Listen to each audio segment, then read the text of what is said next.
What if I told you that joy was available to you right now? Maybe someone has told you one time that joy is a choice. And although there is some truth to that, it's way more complicated. I'm going to share with you about the Mentally Strong Method, how it can be a foundation for mental strength in finding your purpose, clarity, joy, happiness, but also how we show up in the world and how our past creates the lens in which we see the world. But if that past is heavy and painful, it's pulling you down. I am going to talk about the future, how you pull the happiness and joy of the future into the present. My name is Dr. B. I am a psychiatric nurse practitioner, but my real experience comes from managing, navigating, processing unimaginable grief and loss. I have lost 3 children and my husband over the course of 20 years.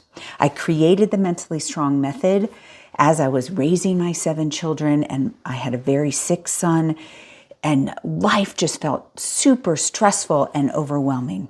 If you are interested in working with me and learning the Mentally Strong Method, I have a free gift for you.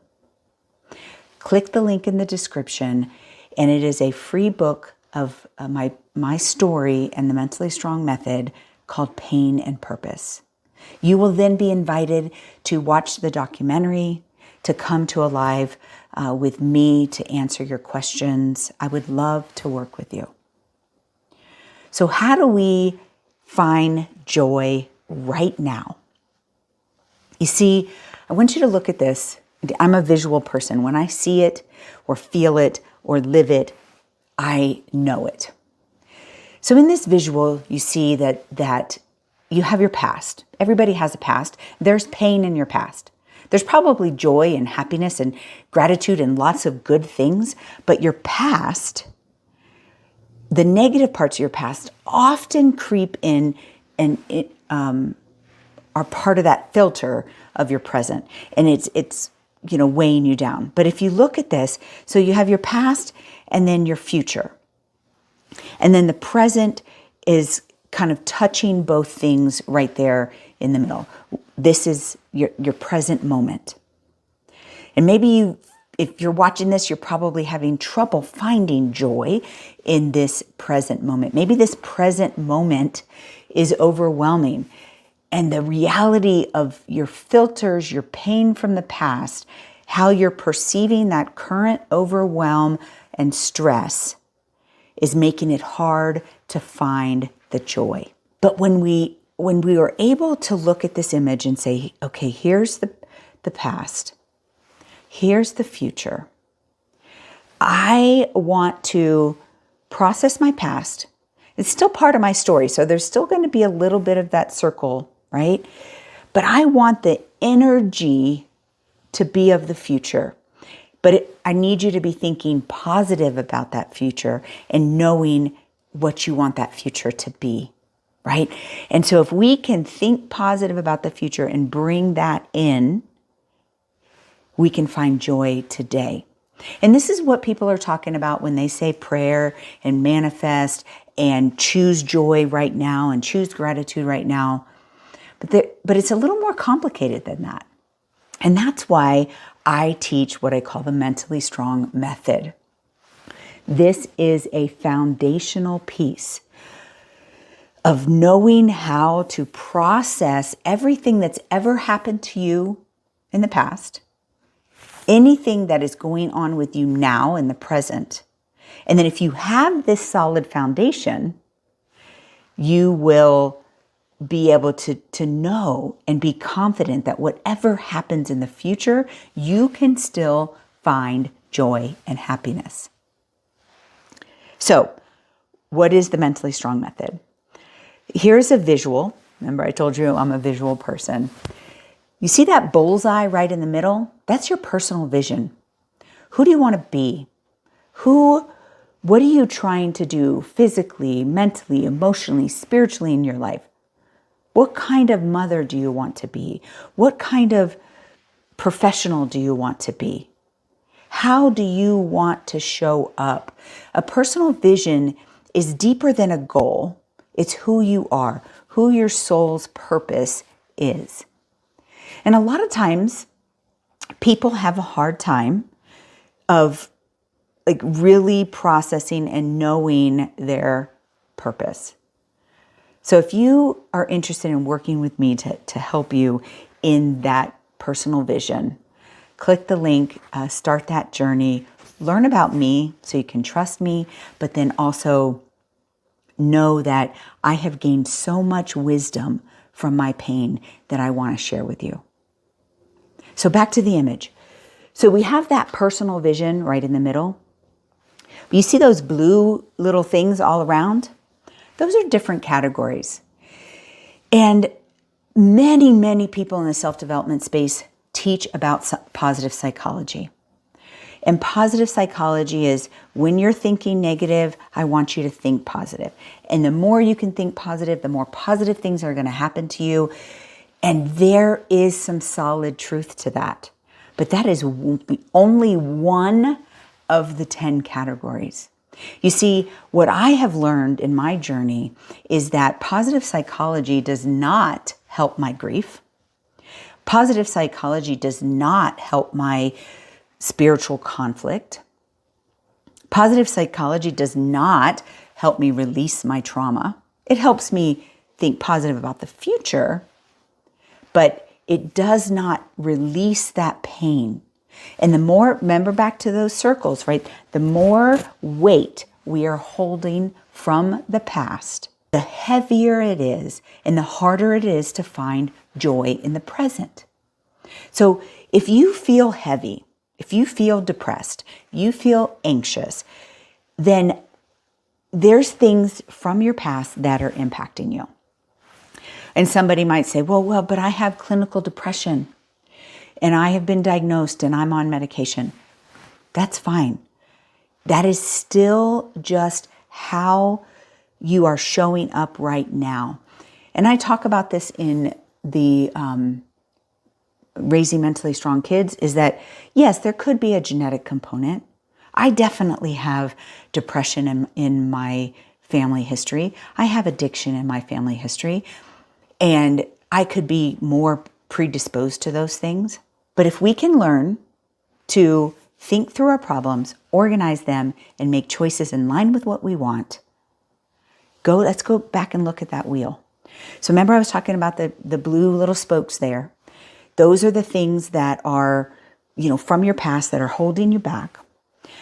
The outer circle, if we can learn to think through our problems, organize them, and make choices in line with what we want. And what do we want? That bullseye, the personal vision. Then we can find that joy and happiness. And if we can be focusing on that personal vision, we can bring that joy and that happiness into the present. And so, yes, for a moment, that joy is a choice, right? But it is more complicated than that. And this is what I teach. Like, can you think through those things? Can you organize them? And can you make choices? And one of the choices, back to, I struggle with depression and I'm on medication. One of those choices could be to take medication, or to see an acupuncturist, or to do some actual trauma treatment, right? So choices are not just mental, I'm going to choose to let go of my trauma. Some people can do that. And the more trauma I have released, the easier it is to let go of new traumas. Okay. But, part of this foundation of the Mentally Strong method is being able to make that choice. What do you need right now? And in these categories, we call them categories, those blue spokes, in these categories is the different things that you need to organize because you do something different about them. Positive psychology is absolutely going to help your negative thinking. But if you have some core connections, these are like negative beliefs that go down to your core. You really believe them about yourself. The more like trying to say, like if you think you're stupid and I'm smart, and it's not working, that might be a core connection. And there's trauma associated with that. And so let's get rid of that trauma. And trauma is kind of this word that we don't know if we identify with or not, because we think of big trauma. But scientifically, any negative experience that creates or changes your perception of the world is a type of trauma. We call it little t trauma. But it's impacting how you show up today in the world, how you find your joy and your happiness today. And so when you think about your past and your future, think about the Mentally Strong Method as a tool to learn things on releasing that past and moving towards the future and finding joy in the present. Yes, that's a choice, but oftentimes we need to remove some of that past pain. Now, you've heard my story. I've lost 3 children and my husband. That's after starting a personal development journey and after being a psychiatric nurse practitioner. So I continue to have unimaginable pain. And I will cherish that pain of the grief, but I am determined to release the pain of the trauma and focus on the future. I have an eternal connection with my children, and I cherish that. And this has been a multi-year process for me. So it is not just about watching this one video and finding that joy. But if you want to work with me, I have a free gift for you. Click the link below, download Pain and Purpose, my journey to mental strength. You'll be invited to watch my documentary. If you have seen my documentary and read my book, which is also available on Audible, you will know me intimately. You will trust me. You'll know that I am authentic and that I have gained wisdom to help you. And so come along on the journey. I have a Mentally Strong Intensive coming up where you could come and spend 3 transformative days with me. I hope to see you there. All right, I have some questions that have come in. First one, joy is such a big word for me. It almost feels unattainable. I hate to say this because it's going to sound like I'm judging you, and I'm not, I promise. But what you believe is your truth. So if you believe joy is unattainable, you're not going to find joy. So I want you to think of everything as a continuum, because we often think, okay, I'm super sad and, super sad's over here and joy is over here, and it's too long of a journey. I want you to think of it as a continuum. Yeah, I'm super sad. I can find moments of joy. Nobody's life is 100% joy, right? But I can find moments of joy.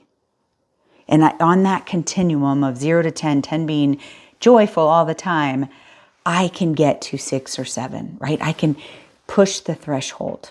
Definitely don't tell yourself it's unattainable, because that's a negative thought. And that every time we say a negative thought, it creates a negative neural pathway in our brain. And the more we say it, the more we believe it. And so if you were to start saying to yourself right now, oh, joy is attainable every day. Joy is attainable every day. It might not work, right? But if you say to yourself, I can find at least one moment of joy today, that makes it attainable. And stop saying the not attainable, right? But make sure when you replace the positive with a negative, you're replacing it with something believable. Because we often think about positive psychology and we try to replace it with, I am joyous every day. And you're not. you don't feel that joy every day. And so your brain is confused. So you are going to find something that you can believe, something like, I will find a moment of joy today.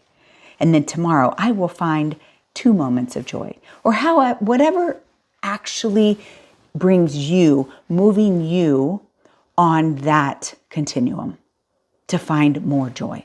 If you're interested in working with me, click the link to get a free copy of my book, Pain and Purpose. You'll get invited to watch the documentary, and you will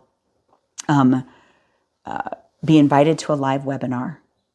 Get to know me. Let me be your guide to finding your mental strength. All right, next question. It's actually just a statement, and it's also a negative statement. Future thinking is hard. Yes, especially if we have been victims of kind of the negative present thinking, right? Because, people often say, just be in the moment, be present. And present thinking, if your life is difficult right now, present thinking is also heavy, and your past is probably, impacting that present thinking. Future thinking is hard. I can give you a really solid example of this. I began the self-development journey in the midst of my son, Reggie, being very sick. So this was after Johnny passed away, and Reggie was diagnosed with a catastrophic type of epilepsy and neurodegenerative disease, and I'm raising 6 children. And I am overwhelmed. But I knew about positive psychology. I believed in prayer and manifestation, and I was trying really hard to be future thinking. I believed and did everything imaginable to save my son, Reggie. And, from traveling around the world to prayer and believing, and as he just got sicker and sicker and sicker, it just felt like future thinking is hard. It's hard to think positive about the future. And my story is not a happy ending. I wanted to be like one of those movies that found the cure to their child's disease. I did not. I lost my son. But because I was thinking positive in the future, I was still able to find joy in the present. Future thinking is not magical thinking, right? You're not a magician, a psychic. You're not going to make everything appear beautiful. We are here on this earth for a journey, and I know now, it's been 7+ years since Reggie's death, that this was a part of the journey, and I can find peace in that. But when he first died, it was really hard. And then I'm like, I don't want to do future thinking. I don't want to think positive. And even now, after losing all of them, it's like, how do I think positive when, bad things always happen? You have a solid foundation, which I use through the Mentally Strong Method. Whatever I know with confidence that whatever happens to me in the future, I can handle, and I can still find joy. That's what is different. That is the wisdom that I have learned through my pain. So when you say future thinking is hard, what you're really saying is, I don't believe if I think positive things will happen. Everything is a continuum. Think about that. And let's say you think negative all the time, and all you're going to see is the negative. You're going to just see the negative in your life. And honestly, more negative is going to happen, even if it's like the 80-20 rule. But if you are positive all the time, you find gratitude, you find the positive in every situation, that doesn't mean bad things are not going to happen. It just means they're going to happen less. That 80-20 flips, and 80% of the time you're finding joy, you're seeing joy, you're happy. And then that 20%, you have more energy and fuel to process them and navigate them in healthy way. Again, if you'd like to learn more about the Mentally Strong Method and working with me, come to a Mentally Strong Intensive for 3 days, transformative days. You will learn about all of these things, but also tools to release that past, get rid of those things, looking towards the future. What do I want? How do I pull that energy in? Click the link below to get started. All right, last question. I have been working on myself in therapy and trauma work for many years. I feel good about having processed my past, but I'm not bringing energy into the future, and I still struggle with joy in the present. This is great. You are in a very good healing place. But like I said in the very beginning, many people think that the joy comes after the healing. And you've done the healing and you're like, yeah, but where's the joy? It's because you're not finding things to be joyous about. One of the things that I learned in losing 3 children, so after Maya passed, I was coming up on my 50th birthday. All my children are grown and gone. My husband, I have a husband at that time, but he was on hospice. We knew that he was going to pass. And I was like trying to find myself, the new self, because I've been a mother for 20 plus years. I've been a wife for 26 years. Who am I outside of those roles? And so oftentimes we don't know who we are. So we can't make that bullseye personal vision because we don't know. And so taking the time to get to know who you are. So I do this activity of, everyone says, oh, you should love yourself. Well, if you don't know yourself, you can't love yourself. So I always say, you got to learn to know yourself, like yourself, love yourself. So I spent the year going into my 50th birthday, like trying new things. What brings me joy? Different types of travel, different experiences. And I was able to identify, boy, these things bring me joy. I really enjoy doing them. So that's a part of knowing myself and liking myself and loving myself. And when I can do that, now that I know myself, what do I want? That's your personal vision. What do you want? And as you identify what you want, so some of it has to do with my business and helping people, but why do I want that? You might have goals, for yourself professionally, personally, but you're like, why do I want that? Why? Like, go deeper. That's your personal vision. I want to contribute. I want to contribute to life-changing experiences for people. That's what I want. And so that's my personal vision. So you see how that's a little different than I want to build a business of helping people? No, I want to contribute to the transformation of others. That's what I want my purpose to be. So we often think, finding your purpose is, some task that God gave you. The answer to your purpose is inside of you. What do you really want? Again, I can help you work through that. Come to a Mentally Strong Intensive, click the link below, get the free book. You'll be invited to watch the documentary, come to a live, get to know me as your guide to mental strength. Continue watching.